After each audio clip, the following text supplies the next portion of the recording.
Final hour overdrive continues, powered by FanDuel, bringing you everything from the opening line of the final score. Bryan Hayes, the O-Dog, Jeff O'Neill, Jamie Noodles McLennan. We got the Jays on the West Coast tonight. I still call them Anaheim. Like, I get it, it's Los Angeles now. It's so insulting to Anaheim, too, that they're like, you're not allowed to have the team anymore. It's Anaheim Ducks. Yeah, the Anaheim Ducks, Anaheim Angels. No Mike Trout tonight. Well, didn't the Angels have the stupidest name for? Weren't they one year? They were California forever. Yeah, and then they were the Anaheim Angels of Los Angeles, or something ridiculous like that. You're right. You're right. It was either that or the Los Angeles Angels of Anaheim. It was something so stupid. And then someone just said, "We have to stop. This is embarrassing. We're just going to be the LA Angels." And people in Anaheim, I'm sure, they're never going to let them get past that or get over that. Troutski's on the DL. Yeah, man, that guy. It's too bad because like the last handful of years, he's just it's constant. He's hurt all the time. Sucks because he's had. I mean, they haven't done anything in his tenure at all. Nothing. One playoff game one playoff series and they got swept. Yeah. Well, he's at a point now he can't play. Like he literally can't. When does he just? And they stink. They're check awful. out? Yeah. When does he check out and say that's enough? Thanks. Like. Well, he's making so much money. I get it, but like, when does a doctor say? It's like Tiger Woods. Like, if you continue with that surgery and then this surgery and meds and this, like, one day you're just not going to be able to walk, man. Yeah, that's, you know what I mean? 100% valid. And listen, the money he's getting the money anyway. Yeah. Right? Like, if they tell him we don't think he can play, then he's still getting the money. Yeah. Some doctor is going to look at him one day and say, dude, like, I just don't think you can do this anymore. Your body can't do it. He's under contract. Which is a reality. Yeah. You're right. He's under contract till 2030, making $37 million a year. Mm-hmm. And his career earnings are already over 300 right now. Yeah, he's made a fortune, man. Yeah. Like, it's not money is not the issue, clearly. But I'm sure he's got a passion to play. The problem is, like, obviously Ohtani made the greatest decision ever. Like, the idea of him being loyal to the Los Angeles Angels of Anaheim. That was a slam dunk. It wasn't even a choice. Yeah. No, of course not. And because he probably looked at Trout too. He's like, I can't even rely on this guy to help me out. Right. Like that's the crazy thing. Like, when the book is written on the life and times of Shohei Ohtani, there was a time where he and Trout were both rocking at the same time, and it was like, how do you screw this up? Yeah. Right. How can you screw this up? They weren't even close. They were terrible. Like, they were awful. The pitching has never been good. They threw money at guys like Anthony Rendon, and he showed up. He's like, I don't really feel like playing anymore. It's a debacle of epic proportions. There's no other way to put it. Like, Trout and Ohtani are two of the all-time great players, and they were there together. It's like if the 27 Yankees stunk, but it was Lou Gehrig and Babe Ruth, but they finished with 65 wins. It's crazy what has happened out there, and I guess it's a long-winded way of getting to a point here where the Jays, you got to win a series here, right? Yes. You're playing the Angels. You got to set up. You got to do your thing. And you got to start getting the bats cooking here, man. Like, it's long overdue. We're into May now. Someone asked me the other day, like, the All-Star game, is there anybody on this team that screams All-Star? Hoffman would be one of them, clearly. And he's deserving of it. Jeff Hoffman's been phenomenal. They don't have anybody else that would even tick a box. Like, if you're going old school and not even close. And that's not the be-all and end-all, but still, you would think this many games in, someone's sticking out where you're like, well, that guy's playing great this year, or that guy is in the running to start in left field at the All-Star game, or start at second base, or start behind the plate, and it's not even close, man. It's not even close. No. But they're getting covered because the Leafs are playing, right? Right. Like, the Leafs are playing, and the Leafs, once you get into the second round in this town, the Leafs are still playing. Man, it is a different vibe. And I could feel it last night going down. There was a great vibe in the rink. It was an electric evening. And it was a soap opera of a night because there were so many different things you could take out of it. And obviously, we've been talking about Bennett and Stolarz all day.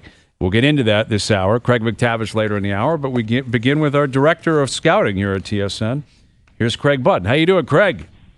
I am good, Mr. Hayes. How are you doing? Doing very well, very well. Let me ask you. To put the Stolarz Bennett story to the side. Putting that to the side, what was the biggest story for you last night? That one notwithstanding. I think that, hey, listen, I'm going to go right to the O-Dog. The O-Dog said they got to play on their toes. They got to initiate. It's exactly what they did. They didn't wait to see how they were going to respond to Florida. They made Florida respond to them. And for 2 periods, I thought that was 2 of the best periods I've seen the Leafs play, at a high level consistently. And that's what it takes to win, and that's what it takes to beat a good team. But, if you're going to dip your toe in, okay, we'll see how we respond, we'll see how we react. No, go right after them. Pacioretty was in beast mode. Nylander scoring that first goal. But I thought all the way through, I thought it was a really, really good, strong, what I would call a purposeful playoff effort by the Toronto Maple Leafs. One that shows you what it takes to win. And one other thing I'll add, Paul Maurice after the game talked about this is a more mature Toronto Maple Leafs team. I think we've all seen that. We're going to play the game. We're not going to chase the game. We're not going to try to hold the puck. If we don't have a play, the puck's going into the other zone, and we're going to forecheck. The idea about playoff hockey, there's certain elements that are never going to change. And the Leafs, I think, it might have taken them some time to learn it, but I think they needed Craig Berube to show them the way, and I think you're seeing some good signs of that. It's almost like something clicked, Craig, where they have an understanding now where it's like all we've talked about for 2 years is how Florida can overwhelm you and they're mean and they're nasty, but it's like Toronto and the players have realized that their counter to that, much like McDavid and Draisaitl, is their skill, and they can just play better than you if they dial it in. And it's like if they have that answer for anybody, it's going to be tough to deal with. You're exactly right, Jeff. And again, when I talk about Craig Berube, different coaches have different philosophies, and Sheldon Keefe had a philosophy that's very different than Craig's. But Craig, and it's what and I'll use this as an example. If you want to get ready for the beginning of the season, you got to start preparing yourself and getting yourself in shape in May. You can't start 1 week before training camp or before the regular season and get yourself in shape. If you want to get yourself into playoff shape, you got to start preparing for it during the regular season. And that's why I feel so strongly about Craig last year coming to the team as a coach and what he's done over the course of the season. There was different moments in time. Well, this isn't going so well. This was never about November. It was never about February. It was about right now. And Craig Berube has instilled a really good, solid sense of play. And to your point, Jeff, exactly where you want to find yourself and exactly how you find success.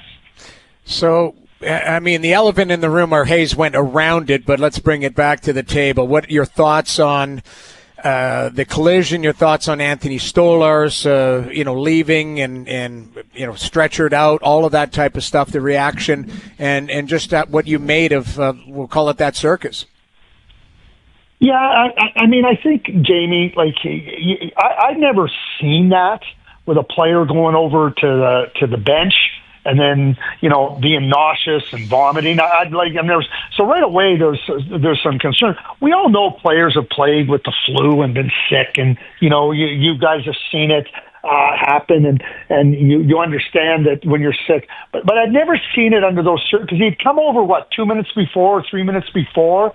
Everything seemed to be okay, and then he came back again, and it was like, whoa, what's happening here? So right away, I was a little bit I wouldn't say concerned because, I'm watching it from afar, and I'm like, whoa, that's odd. And then obviously he leaves the game, and I didn't know if he was sick. I didn't know if it was from cumulative blows, one blow or whatnot. But and then you hear, he's being stretched out of the ring. You're going, oh my God, could it be something else? I wasn't even. Honestly, when the Bennett thing happened and we watched it and Jeff, we were sitting in the room watching it, and it was like, it didn't feel like anything in real time. And I started to think, oh boy, is there something even bigger at play here, Jamie? When I saw that, then you hear about the stretching, and then it comes back to the Bennett play and everything. I don't know. I really don't have an idea of what triggered it. I don't. But we know that sometimes it's the most innocent of things that could trigger it. Could it have been the Bennett thing that triggered it? Was it the Bennett thing that caused it? I don't know. But bottom line is, I didn't think that it was really, quite frankly, I thought it was a hockey play, and I thought that he came there and could it be whiplash effect? Was it something? I didn't see any force. I didn't see any drive through there. I saw a hockey play, a guy come into the net, and I mean, we see that type of play all the time in the NHL. I didn't think it. If they gave him a 2-minute penalty, I would have been surprised, not shocked. I would have been absolutely shocked if there was any supplemental discipline. Yeah, and in the end, there wasn't for Sam Bennett. And, you're right. When you kind of, and Noodles, you've been doing this all day, taking us through the timeline of like, wow, I didn't see this coming, and he looks okay. And now everyone is kind of wondering, like, what exactly is he suffering from? And Craig Berube is not giving an answer in terms of exactly what he's suffering from, but it was extreme in the end. I mean, he's throwing up and he leaves on a stretcher. He has to go to the hospital. So let's presume Joseph Woll is playing tomorrow night. Sell Leaf fans, Craig, if you can, if you're willing to, on why they should be confident Joseph Woll can get the job done tomorrow night. Because he's done it before. I mean, he's gone in, and during this season he's done it. Last year in the playoffs he did it. I mean, you think about going to Game 7 when he couldn't play against Boston. There was real concern that Joseph Woll wasn't available. I think there's a body of work there for Joseph Woll that's been really, really solid. And, yeah, he hasn't played a lot in recent weeks, and Stolarz has just taken the number one role and owned it and played exceptionally well. But I don't think this isn't Dennis Hildeby going into the net where you're going, oh boy, what's this going to look like? Joseph has been there and he's done it, and he's shown a real capability and ability to play well. So I don't see, like, you know, even when I look at, like, when Connor Hellebuck was struggling in Winnipeg, you know there's a big drop-off to Eric Comrie. Even with Skinner, Picker wasn't probably as big of a drop-off, but, you know, he's not at that level. I think Joseph Woll's a good, solid goaltender, and I think getting in there and finding the rhythm, if anything, I think the benefit of him getting into Game 1, even though nobody would like to get into that thing, gave him a chance to get into a rhythm, gave him a chance to get into the playoff sequence and pacing, playing against the team you're going to play against. I think it might have been a little more difficult for him to start Game 2 without having a little bit of experience there. So I think that can benefit him, as well as he's shown capability. With Craig Button, so the draft lottery goes down last night, and the Islanders fly up the board, and they end up getting that first overall pick. Utah moves up as well. They end up picking fourth, so it goes Islanders 1, San Jose 2, Chicago 3, Utah 4. You never know exactly how the draft is going to play out. 10 years from now, you can have a better idea, clearly. But what kind of draft are we talking about here, and how significant was that for the forecasting of the Islanders organization, the fact that they're going to have the first overall pick? Well, picking 10 and picking 1 is very different. Mm-hmm. I mean, there's no generational player in this draft. There's no Celebrini. There's no Bedard. There's no McKenna. So, if you were 10 and you're let's just go back to 2015. Can you imagine being 10 and getting to 1 and getting McDavid? Oh boy, right? So there's not the same type of oh my Lord. So now they're going to be faced with a decision. I mean, Schaefer's a heck of a defenseman. Hagens is really good. Nysa is really good. Now, instead of kind of seeing how a draft unfolds, you're now the one that's going to dictate how it unfolds. I think it's great for the New York Islanders. I think they're going to get a really good player, whether they take a defenseman, whether they take a center. And they need skill. They need defensemen. It's not like they need just one type of player. And this can spur them on. This can give them they made a great trade to get Callum Ritchie in the Brock Nelson trade. So they got a really good center that plays in Oshawa, is going to be in the OHL final. So they get that. Now they get another chance. I think all in all, if you look from the trade deadline till now, and despite missing the playoffs, I think there's a lot for the New York Islanders to be happy about, and certainly when you move from 10 to 1, it'll create a lot of dialogue and a lot of discussion in the Islanders market about who they should take and why they should take that player, and we'll be doing it. But it's really fun when a team from 10 goes to 1. One other thing I will add real quick, all the teams that want to tank, be careful. Yeah. You're not picking first overall this year. You're tanking. Craig, how do you find a guy to run the New York Islanders? Like, how would you go about putting a GM in place? Because there's a bunch of guys who have track records that are impressive, but you're trying to fill the void, at the same time give your fan base some excitement, and a guy that just has some different ideas on how you can kind of run the ship here. Like, how would you go about putting a guy in place there? Well, John Collins, who worked in the NHL, has a real wide swath of contacts. So I think that the fact that John is leading the search is going to help him. Is going to help them, narrow down who they want, what they're looking for. I think John working in the environment is going to help them say, okay, we might need a little bit more of this. And Lou, he's a Hall of Fame GM, and everybody knew how he ran things, and change happens, but. I don't know if you need somebody that doesn't have experience, that's coming out of the assistant manager ranks, or if you want somebody with experience. But I think clearly, how Lou was going to view his team is something that's going to change. I think they're looking for something a little bit different. And if you want any kind of an example, I would go back to the New Jersey Devils when they hired Ray Shero. He took over for Lou. Ray Shero came in there, and he wanted to do things a little bit differently with respect to how the team was going to play and how they were going to proceed. I think the Islanders find themselves in a very similar spot. So finding somebody that can navigate through that, and you got to keep in mind, Ray was in Nashville. He went to Pittsburgh. He took a team that was at the bottom of the standings, helped them win a Stanley Cup. Yeah, they had Crosby, they had Malkin and Fleury and Letang. And there's some good players in Long Island. So I think kind of looking along that path, Jeff, whether it's somebody that's been in the management ranks and not a manager, or somebody like Ray who took over in New Jersey, I think it's kind of leading a team that needs like some vision about what worked, what was okay, but it's not going to get us to where we want to get to, and you need a new vision there. Not one that's radical, but just something that just gives you a different lens. And there's different ways to win in this league. I think Ray showed that in New Jersey. I think that's what the Islanders could benefit from here as well. So, Craig, we as a show talked about, we were going to ask you this question. We probably know the answer, but if you believe that Schaefer's the best player, does the Islanders just go with that? But, Hagens is right from your backyard. So if it's a bit of a coin flip or you value him. No, tell him the truth, Jamie. Hayes said if he was running the Islanders, he would take a local kid. No, that's not what I said. That's what you said. How stupid would that be? That's not what I said. What I said, let me set this up. Go ahead. Yes. I wanted to ask you, Craig. You're the hang on new a second. GM. I know that you would want to do that. You would say, from a marketing standpoint, of course I would. If I'm in the business of making money. What I want to know is, Craig. Let's say Craig Button is the new GM of the New York Islanders. How do you react if the owner picks up the phone and goes, "Hey, Craig, it turns out James Hagens grew up right around the corner from me. I think he'd be great for the Islander fan base. I think he'd make me a lot of money." Those 27 people he could bring to the game. He knows 27 total people. It's not about who he knows. It's about what he represents. How do you handle that if the owner is sniffing around the birth certificate? Who are we talking about? The owner of the Cleveland Browns?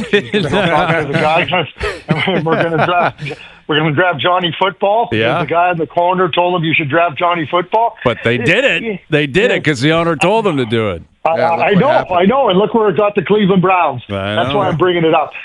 I know what sells tickets in the National Hockey League: winning hockey teams. There's lots of teams that have had high picks. I was in San Jose. You guys have all been in San Jose. The Shark Tank was unbelievable. They had Celebrini. That building was half full. When they start to win, they will start to sell tickets again, and they will start to fill the building. It'll be the same thing in Long Island. Now, I'm not dismissing, the effect of a local player going there. If it's me talking to the owner, it's simple like this. Listen, we're going to evaluate the draft class. We're going to evaluate the players, whether it be Schaefer, or whether it be Hagens, or whether it be Michael Misa or anybody else. We're going to evaluate it. And if everything's equal, we'll take the local kid. If it's not equal, then you got to trust us to take the player we think is best for the franchise. That's as simple as that. And maybe he says to you, listen, we need it. Then you got to better start telling them and showing them evidence that winning teams sell tickets, not individual players. Because if that was the case, the Florida Panthers would have sold out from 1998 through 2022. And they didn't because their team was garbage. Yeah, that's very, very 100% valid with Craig Button. So I'm going to add one more thing here that I didn't think about yesterday because Jay asked me, and I really like Schaefer. Hagens is a really good player. He's a really good player. Cole Eiserman was their first-round draft pick last year. He's a top-notch goal scorer. And he and James Hagens played together at the National Team Development Program for 2 years, record-setting years for James Hagens and for Cole Eiserman. Eiserman has the all-time goal-scoring record at the program. Hagens broke the under-18 scoring record in 1 year, and he was excellent. You might have to look at it, too, and as a center and winger duo that already have history, that already have had this unbelievable opportunity to have success. Could it translate to the NHL for the Islanders? I think that's another factor that goes in that I hadn't thought about last night, that I'm certainly giving some strong consideration to now as him as the first overall pick. Yeah, that's a very, very good point and a good connection considering their history. Craig, because we were talking about the draft lottery, we got buzzing about like all-time great junior players and the buzz that they can create. Noah and I were talking about going to see Lindros when he was a kid and going to see McDavid. And I'm curious because you've seen them all. Is there one kid, like one 16, 17-year-old where you went to see him play for the first time that sticks out among the others in terms of the hype, in terms of the buzz, in terms of your own excitement? Then when you walked in the rink and you saw him, you're like, I can't believe I'm watching this. Oh, there's some great ones. Do you want me to tell you the Jeff O'Neill one? Absolutely. If you got a Jeff O'Neill one, that's even better. Jeff was a prodigy. And I had heard about this young player at 15 years old playing in Thornhill. Okay. I remember Tim Bernhardt and I went and watched Jeff play in Thornhill, and we were very duly impressed. I think I told Jeff this. I know I told Jeff this, right? But we had drafted Todd Harvey in 1993, and Jeff was in the 94 draft, and we'd spent a lot of time with Jeff. You know, we talked about trading up, and we talked to Jimmy Rutherford, and because we thought Jeff would be a really good center for us, and Jim Rutherford goes, "Yeah, I'll trade you the pick for Todd Harvey," and we said no. And interestingly enough, Jim was very clear on what he was looking for. We thought, and you know, you draft the player the year before, 9th overall, and Todd was a good player. But I do remember, you know, being told about Jeff and going and watching him play, and certainly was impressive. Now, on a different, when we talk about the Lindrosses and the thing, Sidney Crosby was the guy for me. I heard so much about Sidney Crosby. And he was the buzz-it thing. And I remember Pat Brisson telling me, wait till you see this kid. So at 14 years of age, he came in and played at the it was called the Max Midget tournament here in Calgary. He was playing for Shattuck, and I remember the first shift, second shift, third shift. It was like, you got to be kidding me! Like, this is unbelievable. Like, he was that good, and so there was Lindros. There was him, and there was also McDavid. I mean, what they do is they capture your attention like immediately, and you realize, ooh, this is something special. It is, because like now we know where they went and what they became, but you're talking about a rink, you know, there's 500 people in the rink, or if it's in the OHL, there's 3,000, 4,000, and it's tight, and it's amazing. Like, it is what uniquely I'm always Canadian. Fascinated about those guys, Brian, is I always just call them automatic. Like, it's not like you get to junior and they're overwhelmed and they take 2 years to get adjusted. They just are amazing right off the bat. And then they get to the NHL. It's not like, oh, it's different now. They're just amazing right from the hop. They're just automatic amazing all the way from Pee Wee right until the NHL. Yeah. That's so true, Jeff. And it is. And if they didn't become automatic, you'd be shocked. Because that's how dominant they were, and And again, like I was just blown away by Crosby. Just like it was, and he was 14 playing against kids 2 years older than him in a lot of, and it was just like wow. Yeah. Craig, just quickly Big before time. we let you go, and that's why I'm not like shocked, and it's not like a massive disappointment. But after watching Connor Bedard in Halifax, I was like, this is going straight to automatic, and it's going to be dominant, and it's going to be electric, and it just really it hasn't really been automatic for him. He's been good, but I thought it was going to be different. Yeah, and I the comparison I've been using, Jeff, is Nathan McKinnon. Nathan McKinnon came into the league first overall. He won the Rookie of the Year in that 13-14 season, and then the Colorado Avalanche were terrible, and it really hurt Nathan McKinnon with respect to who he was surrounded by, how he was able to take it, and then he signed the contract to the extension. A lot of people go, "How do you give him this contract?" That was commentary, him coming out of his entry-level contract, and then in his fifth season, he just exploded to superstardom. I think. In my mind, having watched Connor, I believe that once the Chicago Blackhawks get him surrounded, like McKinnon got surrounded in Colorado, you'll see that real uplift in his game. And we know McKinnon's one of the best players on the planet. He became Super McKinnon in that fifth season and hasn't stopped. And I think Bedard can find that level once the team becomes better around him in Chicago. No question about that. No question about that. Or I certainly hope there's no question about that. Well, we've figured out who's picking first, and I guess the Islanders will kickstart the party, and we'll take it from there. A couple games in the Stanley Cup playoffs tonight. Game 2 tomorrow night. Leafs Panthers. It's going to be a great ride. Thank you for doing this, Craig. We appreciate it. Yeah, I appreciate you guys. Thanks for having me. There he is, Craig Button, Director of Scouting here at TSN. I was going to ask him at the end. I was waiting. I wasn't sure if you were going. Well, so I figured we'd gone in. long enough with him, but I figured I was going to ask him, remember when he dusted us in Barrie?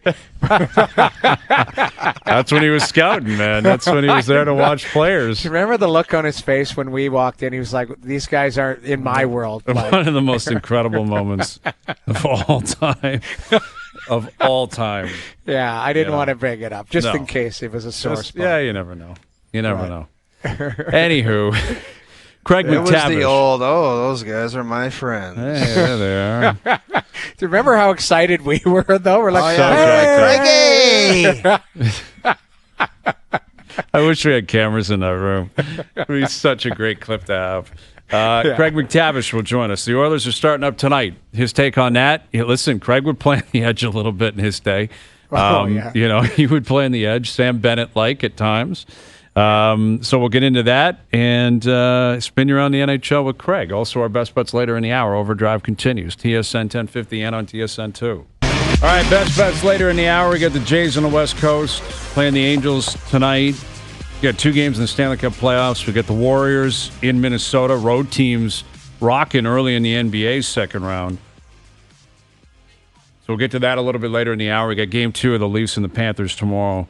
But the Oilers, Vegas tonight. Oilers, Vegas tonight. And this is going to be a great series. It sets up so beautifully for the second round. I mean, these are 2 monsters. These are 2 teams with experience.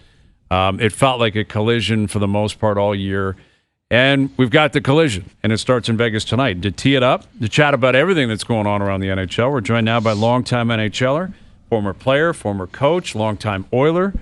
Here's Craig MacTavish. How you doing, Craig?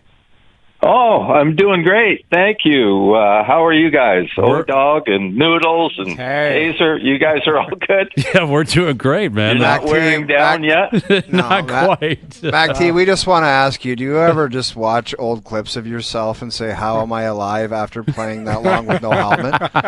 I never had a problem. Never had one problem. Never got a stick in the head. Never got a puck in the head. I know, but what about a hit from behind? Like some of these collisions, these guys, yes. Player on the Leafs, Pontus Holmberg, he went to the net last night, and Kulikov absolutely trucked him. Like if that's you with no bucket on, you're in trouble, Mac T. Or were you just such a smart player you never put yourself in trouble like that? I could keep myself out of those danger areas. And if I was driving it to the net like that, I'd be very, very cautious. Or coming around the back of the net, I see defensemen coming around the back of the net, not knowing what's on the other side. And, I can't remember myself ever doing that. But, no, it was a different era. The game was slower. We were out there. O-Dog will remember this because he was one of the greats at it. Is you're out there kind of like hovering, waiting for something to happen. And when there was some hustle involved too, Mac T. Come on, it's not just total hovering. Then you get hustling when something happens. Okay, play's on, let's get going. But in today's game, it's you're expected to be at full speed every second that you're out there of your 38-second shift. But I don't know how O-Dog would have handled all that, but he could still shoot it in the net. That's for sure. I got to be honest, though, Craig. When I was with you in St. Louis, and I feel like I saw you absorb one of the hardest hits I've ever seen and just basically get up and skate away like nothing. I mean, you were, correct me if I'm wrong, the last guy to play without a bucket, correct? Yeah, that's right. What do you remember who hit me? Because I don't, and maybe that's part of the problem. I don't know. It was a different era. I agree. Yeah. But, I've always wondered, though, Craig, like, did any trainer or coach ever say, do you want to try a helmet? Like, do you want to give it a shot at the end? Or was it just, hey, don't even ask me because it was grandfathered in. You didn't have to. Just like guys not wearing visors, man. There's still, I think, 3 or 4 players in the league that aren't wearing a visor. Yeah. No, it was in 1979, if you were in, and that's the year I came in to Boston. And, at that point, nobody wore a helmet. Nobody. That was a veteran team in Boston. We had all these tough guys, and, it would be sacrilege for those guys to put a helmet on. Stan Jonathan, Terry O'Reilly, John Winsink, Mike Milbury. Those guys. Mike actually wore a helmet, but he was maybe the only guy. Jean Rattel, and nobody wore a helmet back then in practice, and I just got used to not wearing one and kept it off. And ironically, the guy that was second was Brad Marsh, the second last guy not to wear a helmet, and he and I played. We're the same age. He lived a half a mile from my house growing up, and who knew? 2 guys from the same minor hockey system. Mac T, we were talking about the Maple Leaf players and the ability, or in the past it's been the lack of ability, to elevate in the playoffs and play at the different level than they've never done before. And each of the last few playoffs, we've seen McDavid and Draisaitl do that on a nightly basis. When do you think it clicked in for them that in order to have success in the playoffs, and I believe it was a few years back where they just went, they just started to go nuts against the LA Kings, and it was a completely different level, and it's been different from then on in. Like, what do you think happened with those two where they found that gear?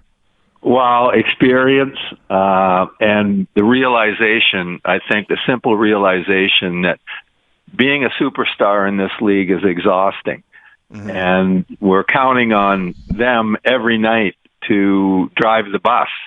And, you look, when I think back at some of the teams I played on, and the commitment level of, Mark Messier in New York was incredible in 1994. And, there's really nothing else when you commit yourself to that level. And those guys, I don't think there's a guy that's more driven in this league than Connor McDavid, and Leon's a close second behind, and those guys want to win, and that's where all the fun is in winning, and that's where all the glory is when your career is over and you assemble again with your teammates and so forth that you've won with. And these guys, somebody told me a story about Connor the other day that I'm sure it's true, but that his mother once said he never really had that much of a childhood. I mean, he was always super mature at a very early age,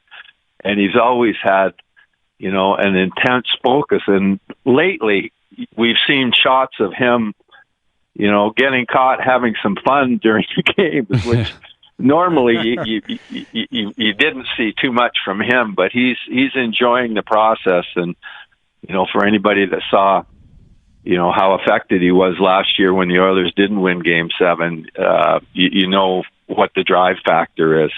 And a lot of the things going into this series look to favor Vegas, but the superstar factor is sternly in the Oilers' hands, and those guys, they have the ability to win games individually. With Craig MacTavish ahead of Game 1 tonight in Vegas, and you mentioned, Vegas is a really good team, big defense. They've won a Stanley Cup recently. It's easier said than done. You got to, obviously, everyone's thinking you got to stop McDavid, you got to stop Draisaitl. Clearly, that's going to be a part of their plan, and Bruce Cassidy will be advocating for that. But what else do you think Vegas would be attacking here when it comes to Edmonton? Like, besides trying to make life uncomfortable for the two best players, how else do you see Vegas possibly overcoming the challenge that could be the Edmonton Oilers starting tonight? Well, I think their strategy would be they're a big, heavy team, not only on defense, as you mentioned, but up front, too, as well. Mm-hmm. And I think they're going to be attacking the net super aggressively and trying to put as much pressure as they can on Cal Pickard, who's, really been incredible. And, surprisingly, Cal, to me, when I watch him play, is really good on in-tight plays. And, that's not necessarily a strength of a goalie that's of average size or maybe slightly below average, but he's super competitive, and he seals the bottom of the net really well on tight plays. So he's got that going for him going into the series. He's been, he's really turning into a lightning rod for the Oilers and being an inspiration for the team. And, how can't you be inspired when you see a guy that, is an underdog like Cal and puts in that type of effort? He's absolutely fearless out there. And what people maybe don't know is he's a really gifted skater. Noodles would know this, of course, but he gets to side to side very well. So any of those slot line plays that the Oilers can be vulnerable to give up, he's very good at getting side to side and stopping those. But, I would think they're going to try and put a lot of physical pressure on him. The downside of an undersized goalie is, you can't stop the ones that you don't see. So I think they're going to be really the net front is as it always is, but in this series in particular, it's going to be a battleground. Yeah, it's a great point, Mac T. Statistically, with seam passes side to side, because he's a great, got a good lateral push. He was 9 for 9 in that series, where Stuart Skinner gave up 5 goals on 8 seam passes. So, that might be something that's, that the Oilers identified. But where I wanted to go with this is, at what point, you're sitting there in the building watching this, at what point did you believe it's like, okay, it's enough with Skinner, they've got to go with Pickard, because he is it seems like the team changed and really galvanized around him. Did you just sense it, or was it a gut reaction by Knobloch? Well, I think based on the first 2 games, the coaching staff had very little choice than to because, as you know, like, people, they don't understand the amount of pressure that is on the goalie. And Stu Skinner is an unbelievable person, but you can't help but read a lot of the things. And when you're struggling, it's difficult. Third-party advice is easy to the goalie to tell Stu, don't worry about it, don't read anything.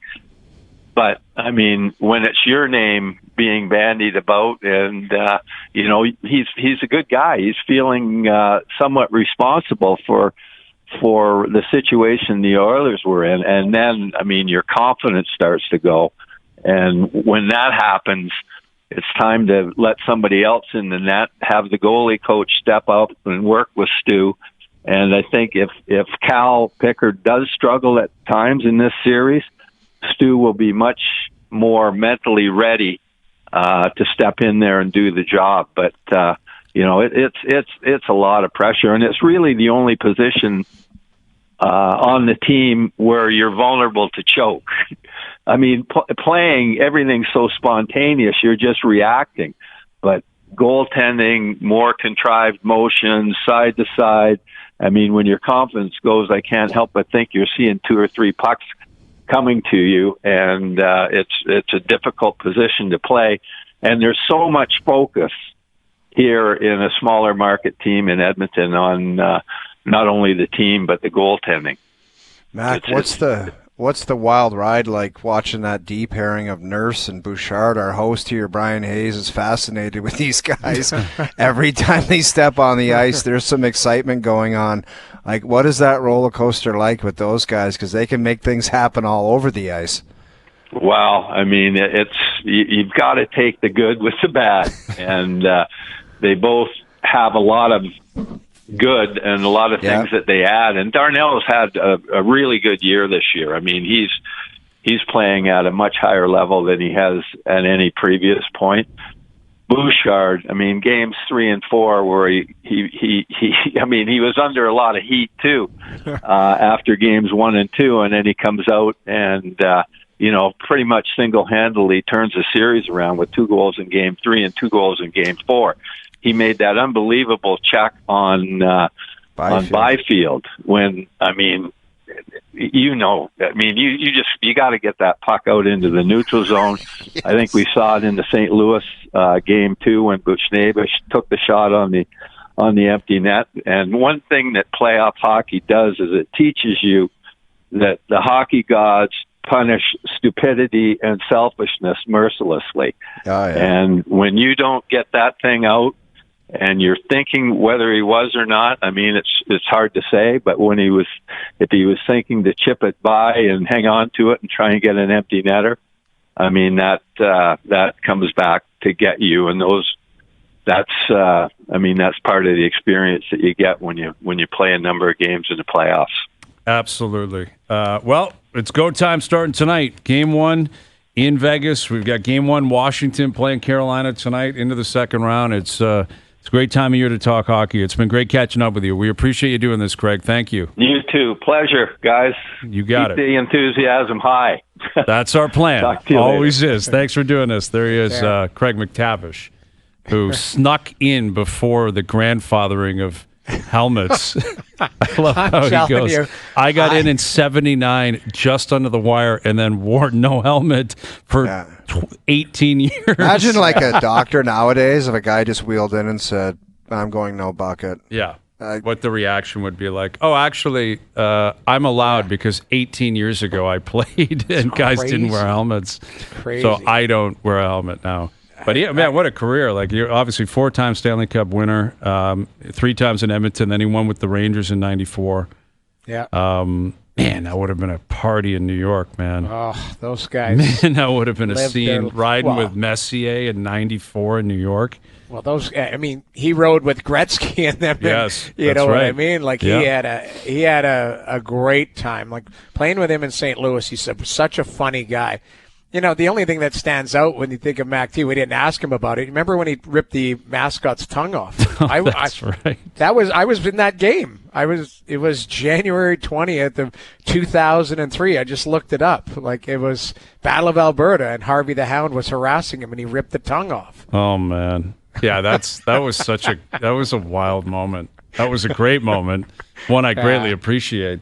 Yeah. But he's awesome. Yeah, that was good to catch up with him. All right, best bets coming up. Jays on the West Coast. We got 2 games in the Stanley Cup playoffs. We got the NBA playoffs continuing. OverDrive continues. TSN 1050 and on TSN 2. All right, today's best bets powered by FanDuel. Make your picks and assemble a same-game parlay in seconds on the FanDuel Sportsbook app. I'm on the Caps tonight, Game 1. They're getting plus money at home. Plus money at home. Yeah. Big layoff. Be fascinating to see how both those teams start. Exactly. They've both been sitting for a while. I think that benefits Alex Ovechkin tonight. I think Ovi gets a point and racks up at least 3+ shots. That's your same-game parlay for that game tonight. Best bets powered by FanDuel. Live same-game parlays now available for every Stanley Cup playoff game on the FanDuel Sportsbook app. Please play responsibly. 18+, physically located in Ontario. Freddie and net. Freddie Anderson playing tonight. Yeah, Freddie Anderson's playing. Wow. But the layoff allowed him obviously to get healthy, and who knows what Ovi's been doing for the last 10 days. Yeah. As long as he's not rolling around in puddles in Washington, he's good to go, man. I think he'll be fine. Give him a Subway and the extra spicy Fritos or Yes. Cheetos, Yes. and let him rock. All day, man. All day. Yeah. All right, so we got those games. We got the Jays on the West Coast. We got a couple of NBA playoff games tonight. And tomorrow we're back in here teeing up game 2, Leafs Panthers. It happens quick, man. It's a quick turnaround when you're in the playoffs, but it's a beautiful thing. Thanks to everyone behind the scenes for helping out. We appreciate it. Everyone for tuning in today. TV, radio, podcast, web. We appreciate that. We're out of here. Enjoy your evenings. Enjoy the games tonight. We're back tomorrow at... I'll have extra special faxes at 4 p.m. We'll chat then.